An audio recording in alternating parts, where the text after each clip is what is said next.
저는 우리 담임 목사님과 35년 전에 같이 공부를 했었고, 지금은 고려신학대학원에서 목회 상담학을 가르치고 있습니다. 그리고 성도들을 상담하고 있습니다. 상담을 하다 보면 고장난 가족들을 만날 수가 있습니다.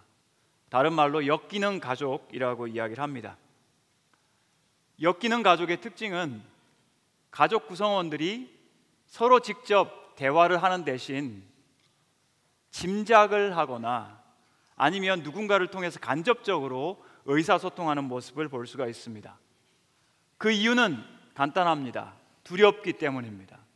직접 말을 했다가는 어떤 일을 겪을지 모르기 때문에 직접 말을 하지 못하고 혼자 짐작하고 있거나 그냥 간접적으로 이야기하는 거죠. 많은 아내분들이 남편을 두려워하고 또 남편분들도 아내를 두려워하는 경우들이 있습니다. 아이들이 부모님을 두려워하기도 하고 또는 부모님들이 자녀를 두려워하기도 합니다. 이런 두려움의 이유는 힘의 불균형 때문입니다. 어떤 사람에게는 많은 힘과 권위가 있는데 다른 사람에게는 힘이 없기 때문이죠. 그리고 그 힘을 가진 사람이 잘못 사용하기 때문에 이와 같은 역기능이 발생한다고 생각할 수 있겠습니다. 물론 가정 안에서 엄마나 아빠에게 자녀들보다 더 많은 권위와 힘이 필요합니다. 왜냐하면 자녀들이 자유를 좋아한다고 하지만 많은 자유를 주면 아이들은 불안해집니다.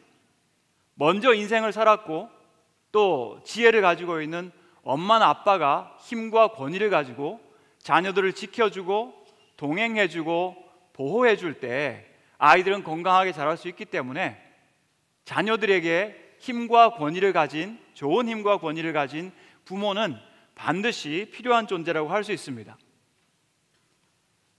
학생 인권 조례가 왜 잘못되었느냐 하면 정말 나쁜 점이 아이들에게서 부모를, 아이들에게서 좋은 어른들을 빼앗아 버리는 그런 잘못을 저지르기 때문입니다. 1년 전에 저희 신학대학원 교수님들이 차별금지법을 반대하면서 성명서를 발표했는데 참 큰 반향을 일으켰고 나중에는 20여 개 되는 신학교와 전국 500여 명 되는 신학대학원 교수님들이 함께 참여하여 우리의 성명서를 함께 공포를 하였습니다. 물론 그때 우리 담임 목사님께서 참 좋은 도전을 주셨습니다. 이런 선언을 꼭 해야 되지 않겠느냐 그렇게 했는데, 이런 어린아이들이 자랄 때 좋은 건강한 힘을 가진 어른들의 역할과 보호는 정말 필요한데, 문제는 이 힘을 잘못 사용할 때 가족이 고장이 나게 되면 가족에게는 항상성이라는 것이 있어가지고 좀처럼 변치 않습니다. 그냥 하던 그대로 계속 살아가고 살던 그대로 계속 살아가려고 하는 그런 관성이 있기 때문에 자녀들과 가정이 좀처럼 변치 않습니다. 근데 만약 우리 연세 드신 부모님들께서 곰곰이 생각을 해보니까 내가 우리 아이들을 기르면서 참 그때 잘못했던 것 같다, 우리 아이들에게 참 미안했던 것 같다는 생각이 들어서 오늘 저녁에 가셔서 엄마가 아빠가 그때 참 미안했다, 생각해보니까 너무 안 됐다, 내가 잘못했다, 만약 그렇게 말씀하실 수 있다면 그분은 정말 훌륭하신 부모님이라고 생각합니다. 왜냐하면 권위주의 속에서 나의 힘을 가지고 상대에게 강요하거나 강압하는 것이 아니라 인격적으로 사랑하는 자녀들을 품어줄 수 있는 그런 변화된 모습을 보여줄 수 있기 때문입니다. 얼마 전에 세상을 떠난 뉴욕 맨하탄의 리디머 교회에 팀 켈러 목사님이 새 신자가 왔는데 어떻게 교회에 오시게 됐습니까? 이렇게 물어봤을 때 그 새 신자가 이렇게 이야기했습니다.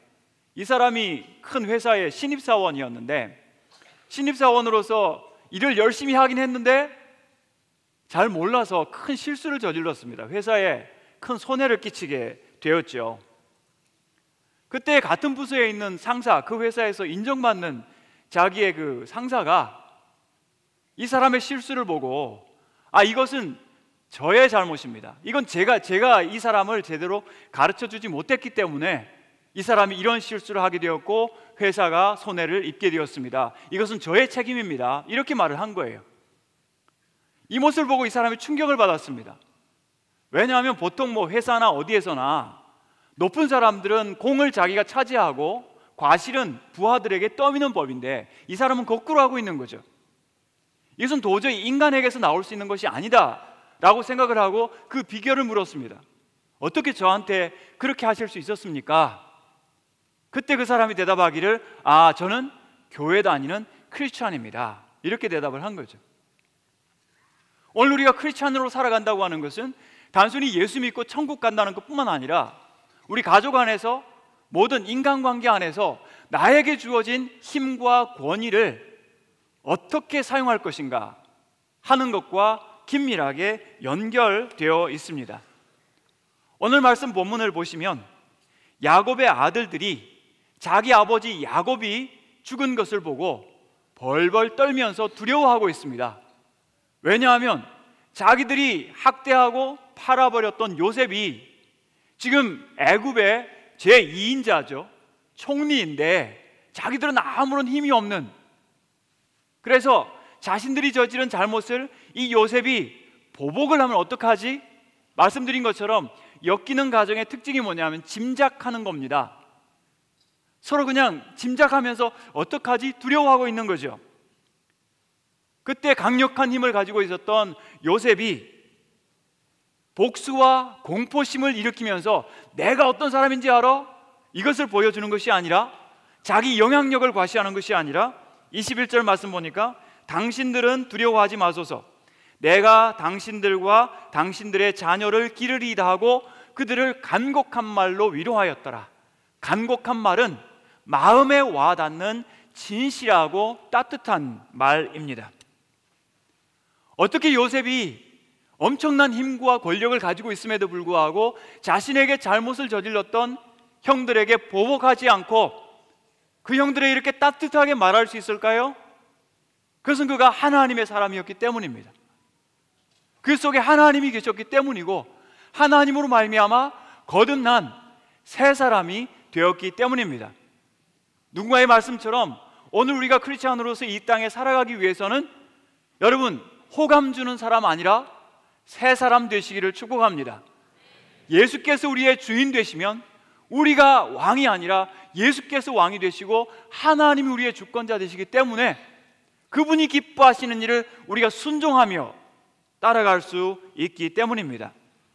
창세기 1장 2장 3장을 보면 하나님께서 정말 아름답게 이 세상을 지으셨지만 인간이 하나님 되려고 하는 욕망 때문에 타락하였고 범죄하여서 인간의 비극이 시작되었는데, 창세기가 끝나기 전에 하나님의 한 사람으로 말미암아 정말 아름다운 회복된 인간의 모습이 어떤 것인가, 회복된 가정의 모습이 무엇인가를 이 요셉을 통해서 우리가 볼 수 있는데, 이 말씀에 근거해서 세 가지 요점을 이야기하려고 합니다. 첫 번째, 상처 없는 가족은 없습니다. 두 번째, 회복되지 못할 가족도 없습니다. 세 번째, 따뜻한 말이 위로합니다. 첫 번째, 상처 없는 가족은 없습니다. 15절 같이 읽으시겠습니까? 같이 읽겠습니다. 시작. 요셉의 형제들이 아버지가 죽었음을 보고 말하되 요셉이 혹시 우리를 미워하여 우리가 그에게 행한 모든 악을 다 갚지나 아니할까 하고, 야곱이 죽은 후에 그 아들들이 공포에 빠져서 혹시 요셉이 우리를 미워해서 우리가 행한 모든 악을 다 갚지는 아니할까. 참 우리한테 위로가 되는 것은 오늘 우리에게도 가정에 갖가지 어려움과 고난이 있지만 수없는 세기 이전에 이 야곱과 요셉의 가정에도 아픔과 고통이 있었던 것, 혼란과 상처가 있었던 것을 우리가 볼 수 있습니다. 근데 이 문제는 어디서 시작되었습니까? 우선 이 요셉의 10명의 형들의 시기심과 아버지에 대한 반감 때문에 시작이 되었습니다. 아버지의 명령을 따라서 형들이 잘 있는가 보러 오는 17살 요셉을 형들이 보자마자 뭐라고 하죠? 저기 꿈꾸는 자가 오는도다. 자, 그를 죽여서 구덩이에 던지고 악한 짐승이 잡아먹었다 하자. 그의 꿈이 어떻게 되었는지를 우리가 볼 것이니라 하면서 구덩이에 던졌다가 마음을 바꿔가지고 지나가는 장사꾼들한테 노예로 팔아버립니다. 돈 받고. 그러고 나서는 그 아버지에게 10명이 일사불란하게 자기 동생이 죽었다고 연극을 하는데요, 그 연극을 몇 년 동안 하느냐 하면, 여러분 한번 계산해 보십시오. 성경에 나오는 산수를 따라서 계산 한번 해보시면 17살 때 요셉이 팔려가서 30살 때 총리가 되었어요. 7년 동안 풍년이 있었습니다. 형들이 먹을 것이 없어서 찾아왔는데 흉년 7년 가운데 2년이 지난 시점이었습니다. 5년이 남아 있었으니까. 자, 그러면 요셉을 팔아버린 후에 몇 년이 지난 후에 요셉과 아버지가 다시 만났을까요? 산수 잘해요. 22년 동안 10명의 아들들 가운데 단 한 명도 요셉 죽었다고 슬퍼하는 그 아버지에게, 아버지 사실은 요셉이 죽은 게 아니고 저희가 돈 받고 팔았습니다, 그랬던 인물이 단 한 명도 없었던 거죠. 이것을 요즘 말로 가족 비밀이라고 합니다. 패밀리 시크릿이라고 하죠. 가족은 가족인데 거대한 비밀의 벽이 가로막고 있어가지고 가족들이 서로 소통하지 못하는 역기능이 나타나는 것을 가족 비밀이라고 이야기를 합니다. 이런 것들을 보면 저도 그렇고 여러분도 그렇고 우리는 빠짐없이 우리 가정 안에서 아름답기를 원하고 행복하기를 원하지만 많은 상처를 받으며 살아오는데, 그 중에 이 형들의 시기심이라고 하는 것이, 동생을 향한 부러움과 질투의 감정이 이 가정을, 믿음의 가정을 흔들어 놓고 찢어 놓았던 것을 볼 수가 있습니다. 인간이 짓는 또 범하는 죄 가운데 즐거움이 없어도 내가 고통을 겪는데도 짓는 죄가 뭐냐 하면 질투심이라는 죄입니다. 보통 우리가 흔히 죄를 지을 때 뭐 탐심이라든지 탐욕이라든지 뭐 정욕이라든지 이런 것들은 우리 뇌에서 쾌감으로 반응을 합니다. 이렇게 하면 내가 즐거움을 느끼니까 그런 죄를 범하게 되는데, 질투심이라고 하는 것은 내가 아파요, 힘들어요. 여러분, 사촌이 땅을 사면 내 배가 아프잖아요. 주말 농장을 하면 항상 아파요. 왜냐하면 농장에 갈 때마다 남의 집 채소가 잘 자라거든요. 배가 아파요. 그런데도 계속 죄를 범하는 겁니다. 사무엘상 18장을 보시면 사울 왕이 이제 평생의 죄악의 궤도에 올라서는 것이 이 질투심 때문이었습니다. 다윗은 만만을 죽였다고 그러고 자기는 천천을 죽였다고 그러니까 그 질투심 때문에 그는 평생을 낭비하는 것을 볼 수가 있습니다. 이런 질투심이 생기면 처음에는 긍정적으로 나도 저 사람처럼 잘해봐야지 이런 생각을 하다가 조금 지나면 안 되겠다, 제거해야겠다, 없애버려야겠다, 이런 생각을 하게 하는 것이 이 질투심의 나쁜 결과이고요.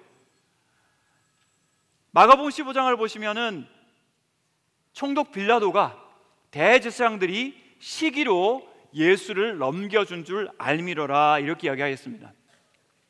여러분, 시기와 질투의 화신이 누군지 아십니까? 마귀입니다. 마귀는 하나님이 계시다는 것은 어쩔 수 없이 두렵게 인정을 하지만 예수가 자신보다 탁월하다는 것을 절대 인정하지 못하는 아주 심각한 병을 가지고 있죠. 처음에 불교 신자였다가 나중에 예수를 믿고 크리스찬이 된 스캇 팩이라고 하는 유명한 미국의 정신의학자가 이 마귀를 진단하면서 마귀는 철저하게 자기애적 성격장애를 가지고 있다. 자기애적 성격장애 뭐냐 하면 쉽게 말하면 왕자병 아니면 공주병입니다. 왕자병의 특징이 뭡니까? 왕자병의 특징은 나만 스쳐 지나가면 모든 여성들이 나한테 반한다, 뭐 이런 병이고요. 공주병은요, 세상 모든 여자들한테 내가 너무 미안하다, 항상 내가 너무 예뻐서, 이런 것이 이제 공주병이거든요. 마귀는 자기가 너무 잘났는데 예수가 자기보다 탁월하다는 것을 인정하지 못하는데, 이 요셉의 형들도 그런 질투심을 가지고 이 요셉을 질투하고 비난하면서 결국은 어마어마한 해코지를 행한 것을 볼 수 있습니다. 하지만 사랑하는 성도 여러분, 기억하십시오. 어디서든 여러분이 가지고 있는 이 힘이라고 하는 것은 반드시 이동하게 되어 있습니다. 여러분이 어떤 자리, 어떤 위치에 있든지 이 힘은 누군가에게로 이동해 가게 되어 있고요. 왜냐하면 모든 힘의 궁극적인 원천과 근원은 살아계신 하나님이시기 때문입니다. 그분에게만 모든 힘이 돌려지는 것이 합당하고요. 오늘 우리 인간은 너무나 연약하기 때문에 작은 권세, 작은 힘 하나, 내가 가장이라고 하는 이 권세조차도 감당할 수 있는 힘이 우리에게는 없습니다. 쉽게 교만해지고 그 힘을 쉽게 남용하고, 그래서 남에게 상처 주기 쉬운, 하지만 기억하십시오, 이 힘은 반드시 이동하게 되어 있습니다. 그 아들들을 차별했던 야곱에게 힘이 있었지만 조금 있다가 아이들이 크니까 아들 10명의 힘을 가지고 아버지를 비밀로 차단시키지 않습니까? 나중에는 요셉의 힘을 가지고 형들을 어떻게 할 수 있는 그런 위치에 오게 된 거죠. 힘은 이동하게 되어 있습니다. 근데 이 형들이 언제 그것을 비참하게 깨닫냐 하면, 나중에 양식을 구하기 위해서 애굽에 갔는데, 아니 이 총독이란 사람이 그죠? 이 총리라고 하는 사람이, 요셉이, 아직 요셉인 줄 모르지만 자기 집안 사정을 너무나 잘 아는 거예요. 괴로워 죽겠는, 그냥 돈 받고 양식만 팔면 되겠는데 안 보내주는 거죠. 그때 그들이 서로 말하되 우리가 아우의 일로 말미암아 범죄하였도다. 그가 우리에게 애걸할 때에 그 마음이 괴로움을 보고도 듣지 아니하였으므로 그 괴로움이 우리에게 임하였도다. 수십 년 전에 자신들의 잘못을 그 순간에 떠올리면서 힘들어하는 것을 볼 수 있습니다. 사랑하는 성도 여러분, 여러분들이 세월이 지나면서 나중에 하시게 될 가장 큰 후회는 뭐냐 하면, 그때 우리 가족이 너무 가난했었지, 이거 아닙니다. 그때 우리 가족 중에 누가 진짜 아팠었지, 이거 아닙니다. 나중에 여러분들이 진짜 후회하게 될 것은 그가 우리에게 애걸할 때에 그 마음의 괴로움을 보고도 듣지 아니하였지. 가족 안에 누군가가 어떤 이유로든 내가 그들에게 차가웠던 거, 냉정했던 거, 못 본 척한 거, 반응하지 않은 거, 이거는 나중에 반드시 후회하시게 됩니다. 오늘날 자녀들을 기르는 우리 부모님들, 많은 과제들이 그 머릿속에 있을 텐데, 절대적인 문제는 아이들을 돌보고 함께하는 시간 부족입니다. 어떤 사람 이야기하기를, 아이를 기르는 하루는 너무나 긴데 아이들을 기르는 횟수는 너무나 짧다고 이야기합니다. 지나고 보면 금방 시간이 지나가 버리는데 하루하루는 왜 그렇게 힘든지. 그러나 엄마 아빠 여러분, 힘내시고 우리의 시간과 우리의 가진 것들을 자녀들과 함께 나누고 함께 누리는 것을 여러분 아까워하지 마시고 그 시간들을 놓치지 않으시기를 바랍니다. 그리고 우리에게 힘이 있을 때, 무엇을 결정할 수 있고 선택할 수 있을 때, 나의 힘을 가지고 힘없는 가족, 아픈 가족, 소외된 가족을 여러분들께서 돌아보실 수 있을 때 하나님께서 여러분을 통해서 가정을 회복하게 되실 줄 믿습니다. 그 형들의 잘못도 크지만 사실은 이 아버지의 잘못도 굉장히 큽니다. 믿음의 아버지였지만 이 아버지가요, 자녀들을 많이 낳아놓고 골고루 사랑할 줄 몰랐어요. 12명의 아들과 1명의 딸이 성경에 나타나는데 준비되지 않은 아버지여가지고 자녀들 한 명 한 명을 골고루 사랑하지 못하고 자녀들 몇 명 안 되는데 차별을 한 거죠. 그리고 창세기 33장 보시면 야곱 인생에서 가장 공포스러웠던 순간이 나옵니다. 언제입니까? 형 에서를 다시 만날 때였습니다. 형의 그 장자권을 빼앗아서 도망은 쳤는데 20여 년이 지난 후에 그 형을 다시 맞닥뜨려야 하는데 형이 400명의 군대를 거느리고 오는 거예요. 무서워 죽겠는 거예요. 밤새도록 야복강가에서 천사와 씨름하다가 나중에 이 환도뼈가 탈골되지 않습니까? 젊을 때는 도망이라도 갔는데 이제는 다리를 절게 되어가지고 도망도 칠 수 없는 그런 상황, 진짜 공포스러웠거든요. 근데 부모가 공포스러우면 아이들은 그것을 금방 인식하고 흡수합니다. 창세기 33장 2절을 보시면 여종들과 그들의 자식들은 앞에 두고 형을 만나는데, 레아는 본처죠. 레아와 그의 자식들은 그 다음에 두고 가장 사랑했던 라헬과 요셉은 뒤에 두고, 뭐 하는 거죠 지금? 아주 야곱스럽게 스마트한 지금, 그죠? 가족 배치를 하고 있는데 만일에 무슨 사태가 발생하면 너희들 먼저 좀 거기서 견뎌주고, 라헬과 요셉은 제일 뒤에. 하나님의 우리를 다루시는 방법 한번 보십시오. 가장 자기가 아꼈던 것들을 먼저 가져가시고 먼저 떨어뜨리시는 하나님. 하나님 너무나 잘 아시죠?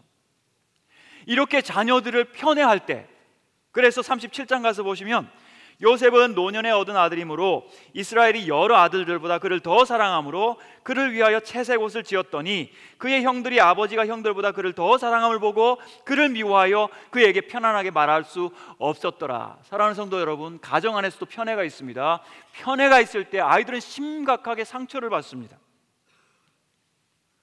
여러분, 절대 하지 말아야 될 것이, 아이들 기르면서 비교하지 마십시오. 누구하고든. 하나님께서 보내어주신 자녀는 그 자녀 그대로 모습대로 하나님이 기뻐하시고 하나님이 예뻐하시고 하나님 사랑하시는데, 우리가 우리의 조건과 우리의 기준을 따라서 자녀들 편애하실 때 자녀들은 어쩌면 여러분이 소중히 여기는 믿음마저 떠날 위험이 있습니다. 여러분, 엄친아가 무슨 뜻인지 아시죠? 엄마 친구 아들. 요즘 들리는 소문에 엄마 친구 아들은 영생한다고 그럽니다. 안 죽는데요. 끝까지 따라가면서 우리를 괴롭히고요. 옆 아사가 뭔지 아세요? 옆집 아줌마 사위. 우린 별것 다 비교하면서 스스로 질투하고 비교하면서 우리가 고통당하고 우리 자녀들한테 고통을 주는데요. 우리에게 힘이 있을 때 이 힘을 가지고 사랑할 수 있어야 합니다. 환대할 수 있어야 합니다. 있는 모습 그대로 받아줄 수 있어야 합니다. 엄마 반성문이란 책을 보면 서울교대를 수석으로 졸업한 어떤 여자 교장 선생님이 자녀를 기른 실패담을 이야기하고 있습니다. 아이들이 어릴 때 이 엄마는 탁월한 선생님이니까 가는 학교마다 자기 반을 1등 반으로 만드는 거예요. 근데 정작 자기 자녀들을 기르면서 아이들이 식탁에서 묻습니다. 엄마 어릴 때 꿈은 뭐였어요? 엄마의 대답은 단호박입니다.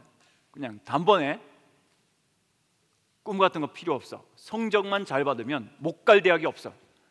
여러분, 이게 대화입니까? 이건 가족의 대화라고 할 수가 없죠. 이런 가족의 문제가 많이 생기니까 어떤 사람들은 이야기하기를, 그러면 가정 안에 있는 저주를 끊어야 하지 않습니까? 여러분, 그거는 복음이 아닙니다. 복음은 뭐라고 이야기하고 있습니까? 갈라디아서 3장 13절 14절 복음의 말씀을 우리 같이 한번 읽어보겠습니다. 시작.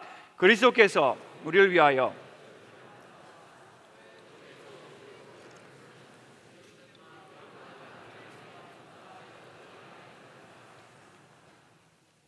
이는 그리스도 예수 안에서 아브라함의 복이 이방인에게 미치게 하고 또 우리로 하여금 믿음으로 말미암아 성령의 약속을 받게 하려 함이라. 아멘. 어떤 사람들은 어려움과 고통이 반복되니까 혹시 우리 가정에 무슨 흐르는 저주가 없을까? 아닙니다. 모든 저주는 십자가에 달리신 예수님께서 담당하셨습니다. 할렐루야. 모든 율법의 저주는 예수님께서 담당하셨고, 오늘 우리와 우리 가정에게 주어진 약속은 아브라함의 복과 성령의 약속입니다. 고쳐야 될 것은 우리 가정에 흐르는 무엇을 끊는 것이 아니라 내가 변하는 겁니다. 내가 바뀌는 겁니다. 내가 그리스도 안에서 새 사람 되어서 신분이 바뀔 뿐만 아니라 하나님께서 맡겨주신 이 권한과 힘을 내가 어떻게 사랑하는 가족 위하여, 이웃 위하여 요셉처럼 사용할 것인가? 우리의 변화가 우선입니다. 세상에 완벽한 가정은 없습니다. 이거 우리의 자랑거리 아닙니다. 심지어 야곱의 가정도 상처투성이었습니다. 그러나 거기에 희망이 있습니다. 두 번째, 회복되지 못할 가족은 없습니다. 20절 말씀 같이 읽겠습니다. 당신들은 나를 해하려 하였으나 하나님은 그것을 선으로 바꾸사 오늘과 같이 많은 백성의 생명을 구원하게 하시려 하셨나니. 아멘. 당신들은 악한 의도를 가지고 나를 해하려고 하셨지만 하나님은 그것을 선으로 바꾸사. 할렐루야. 하나님께서 역사하시고 바꾸실 때 우리 가정에 소망이 있습니다. 회복의 미래가 있습니다.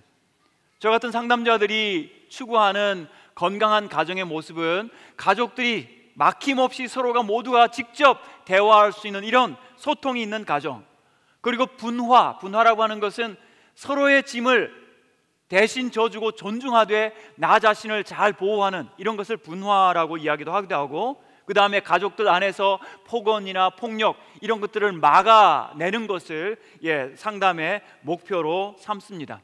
하지만 우리 그리스도인들의 가정의 참된 회복은 우리 자신의 변화가 우선입니다.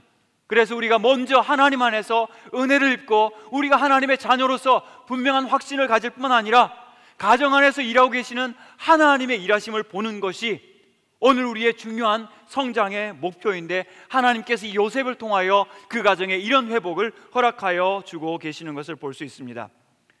요셉은 하나님과 동행하면서 많은 고난을 겪으면서 자신의 모든 삶의 고난과 어려움과 일들이 하나님의 주권 가운데 있다는 것을 비로소 깨닫게 됩니다.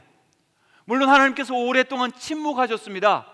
야곱의 아들들이 그 아버지에게 비밀을 말하지 않은 것도 사실이지만, 하나님께서도 이 야곱이 도망칠 때 베델에서 나타나셨고 애굽으로 넘어갈 때 그와 동행하셔서 말씀하셨는데, 22년 동안 하나님께서도 야곱에게 단 한마디 하지 않으시고, 야곱아, 사실은 요셉 저기 살아있어, 이렇게 말씀하지 않으시고 야곱으로 하여금 라헬을 잃을 뿐만 아니라 요셉을 죽었다고 생각하고 슬퍼하는 그 깊은 통곡과 눈물 가운데 이 야곱이 견뎌내게 하신 거죠.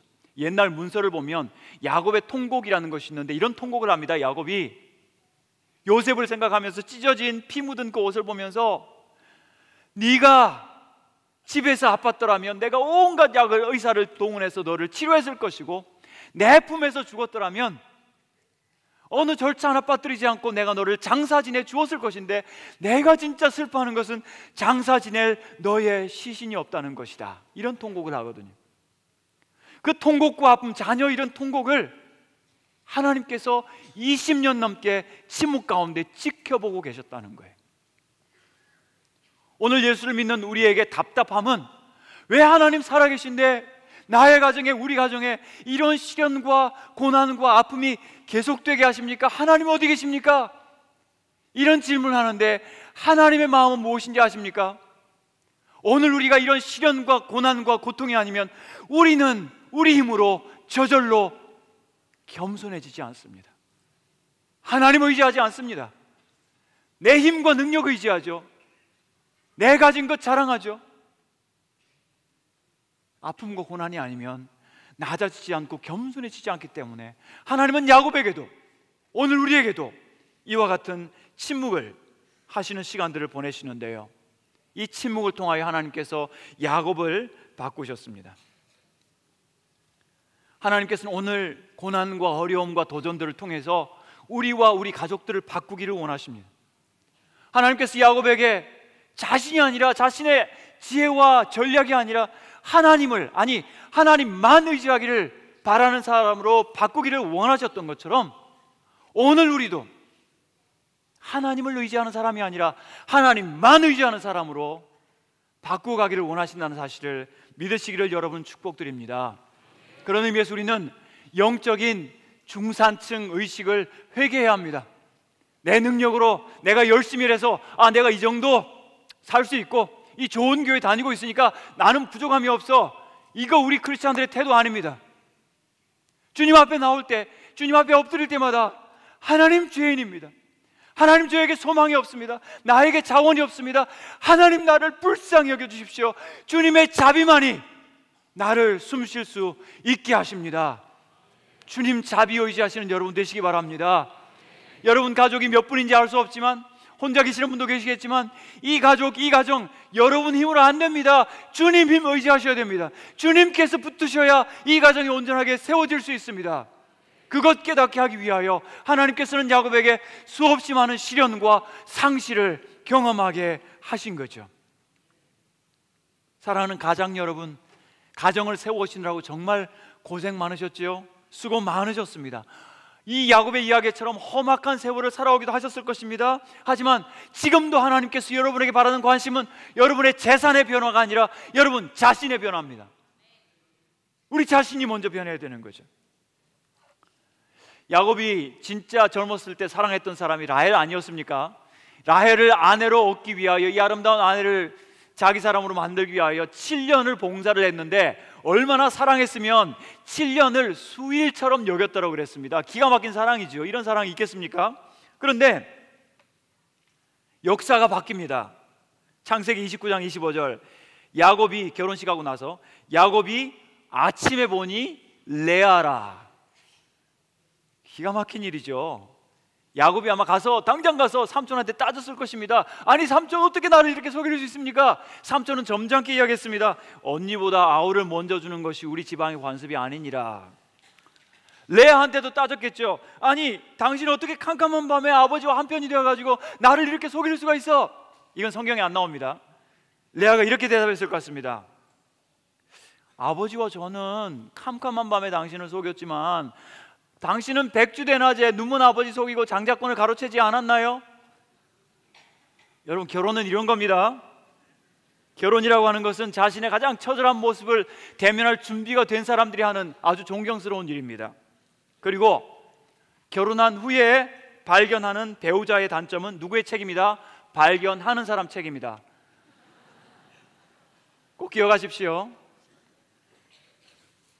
이런 시련을 겪으면서, 낭패와 고난을 겪으면서 그는 자신이 아니라 하나님을 의지하는 사람 되었고요. 하지만 거꾸로 에서는 일지월장 시련 없었습니다. 그러나 그는 망령된 자고 하나님께 버림받은 자입니다. 만약 지금 여러분의 가정에, 여러분 개인에게 시련과 어려움이 있으시다면 하나님 여러분과 함께 계심을 믿으시기 바랍니다. 그 시련 통해서 하나님께서 지금 나를 바꾸어 가고 계신 것이고, 나의 사랑하는 사람들의 아픔을 통하여 하나님 지금 나를 변형시켜 가시고 계신 것입니다. 여러분, 우리가 누구를 사랑할 수 있는 사람이 아닙니다. 결혼하고 자녀를 기르면서 하나님은 우리를 억지로 우리 마음 여셔서 사랑하는 사람으로 만들어가고 계십니다. 다윗이 압살롬이 죽고 나서 통곡합니다. 압살롬, 압살롬, 내 아들아, 내 아들아, 차라리 내가 너를 대신하여 죽었더라면. 여러분, 우리가 누구를 위해서 대신 아프거나 대신 죽고 싶은 사람들이 아닙니다. 자녀를 낳고 사랑하며 기르다 보니까 어느덧 우리가 사랑할 줄 아는 사람이 되는 거죠. 하나님께서 이 가정을 통하여, 여러분의 가족들을 통하여 지금도 여러분 바꾸어가고 계심을 믿으시고, 하나님 주시는 시련 하나님 안에서 담대하게 견디심으로, 그리고 그 안에 있는 하나님의 뜻을 발견하심으로 참된 회복을 누리시는 여러분 되시기를 축복합니다. 하나님께서는 요셉의 형들도 바꾸셨습니다. 나중에 베냐민이 볼모로 잡힐 위기가 왔을 때 유다라고 하는 형이, 네 번째 형이 대신 자기가 볼모로 잡히겠다고, 만약 이 아이가 돌아가지 않으면 아버지가 스올로 내려갈 거라고 슬퍼하면서 통곡하는 모습 보면서 요셉이 비로소 자기의 정체를 드러내면서 제가 요셉입니다 하지 않습니까?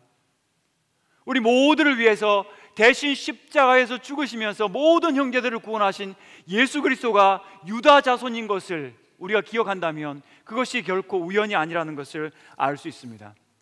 하나님께서 또한 요셉의 변화를 통해서 하나님의 아름다운 회복을 보게 하셨습니다. 요셉은 정말 억울한 일을 많이 겪었습니다. 형들로부터, 나중에 그 가정에서, 보디발의 가정에서, 심지어 나중에 자기가 호의를 베풀었던 관원장들로부터 자기가 나중에 잊혀짐을 당하지 않습니까? 자기가 나는 여기 죄지어서 온 사람이 아닌 히브리 청년입니다, 제발 나가시거든 저를 기억해 주십시오. 그러고 나서 세월이 얼마나 지났는지 아십니까? 2년이 지나갔습니다. 사랑하는 성도 여러분, 여러분의 인생에서 이 사람 만났으니 됐다, 이 사람 나오면 해결해 줄 거다, 아닙니다. 하나님의 때가 되어야 됩니다. 하나님께서 나타나셔야 문제가 해결될 줄 믿습니다. 그때까지 여러분 잘 견디시고 하나님의 뜻과 은혜를 깨달으신 여러분들 되시기를 바랍니다. 하나님께서 요셉에게 이 시련을 주신 이유, 오늘날 우리 20대 청년들에게 많은 시련을 주시는 이유는 그 고난을 통해서, 실패를 통해서 하나님의 뜻을 분별할 뿐만 아니라 나에게 힘이 주어졌을 때 그 힘을 하나님 두려워하면서 진심으로 사랑으로 품어주는 그런 사람으로 변화시키시고 회복시키는 도구로 여러분 쓰기 위함인 줄 믿습니다. 마지막 세 번째, 따뜻한 말이 위로합니다. 19절 말씀 같이 읽겠습니다. 시작. 요셉이 21절 시작. 당신들은 두려워하지 마소서. 내가 당신들과 당신들의 자녀를 기르리이다 하고 그들을 간곡한 말로 위로하였더라. 아멘. 여러분, 우리가 진정으로 위로할 수 있는 언어의 방법이 있습니다. 그것은 뭐냐 하면 하나님의 주권을 깨닫고 하나님이 주어가 되는 겁니다. 내가 주어가 되면 어떻게 될까요? 내가 얼마나 힘들었는지 알아? 너희들 때문에 내가 얼마나 고생했는지 알아? 이러면 자기 연민과 자기 보상, 자기 목소리가 커집니다. 하지만 요셉은 그렇게 하지 않습니다. 성령 안에서 새롭게 된 요셉이 하나님을 높입니다. 하나님의 섭리를 깨닫습니다. 하나님의 사랑을 실천하는 모습을 볼 수가 있습니다. 당신들은 나를 헤아려 하였지만 하나님은 그것을 선으로 바꾸셔서 오늘과 같이 많은 백성의 생명을 구원하게 하시려 하셨나니. 이와 같은 언어를 회복하시는 여러분들 되시기를 바랍니다. 우리 예수님께서 바로 그런 언어의 모습을 보여주지 않았습니까? 아니, 중풍병자가 왔는데 예수님께서 능력으로 고쳐주셨는데 너의 믿음이 크도다, 내 믿음이 너를 구원하였다. 이게 예수님의 언어의 습관입니다. 여러분의 일상적인 대화 속에서, 언어 속에서 내 존재감을 드러내는 것이 아니라 하나님의 영광을 나타내고 내 앞에 힘없는 이 사람을 격려해 줄 때 거기에 참된 위로와 회복이 있는 줄 믿습니다. 우리 크리스찬들입니다. 세계로교회 사랑하는 성도 여러분, 우리는 예수님을 믿는 사람들입니다. 그분을 왕으로 모신 사람들입니다. 우리의 언어가 성령 안에서 새로워지고 변화되시기를 축복합니다. 말씀을 맺겠습니다. 제가 조금 설교했는데 목이 벌써 쉬는데 우리 목사님 어떻게 설교하시는지 모르겠어요. 청교도 설교자 조나단 에드워즈가요 18살 때 첫 설교를 했습니다. 정말 탁월한 설교자입니다. 오늘 세계로 교회에서도 많은 탁월한 설교자들이 나왔으면 좋겠습니다. 로마서 8장 28절을 말씀하면서 우리가 알거니와 하나님을 사랑하는 자 곧 그 뜻대로 부르심을 입은 자들에게는 모든 것이 합력하여 선을 이루느니라, 이 말씀을 전하면서 첫 번째, 우리 그리스도인들은 모든 나쁜 일들, bad things가 반드시 좋은 것들, good things로 변한다. 두 번째, 그 좋은 것들은 결단코 빼앗기지 않을 것이다. 세 번째, 가장 좋은 것들은 아직 오지 않았다. 할렐루야. 오늘 여러분 지금까지 살아오시면서 어떤 좋은 경험들 하셨는지 모르지만 여러분, 가장 좋은 것들은 우리 앞에 놓여진 줄 믿습니다. 그 은혜로운 소망 향하여 달려가시는 여러분들 되시기 바랍니다. 우리의 운명이 어떻게 이렇게 바뀌게 되었습니까?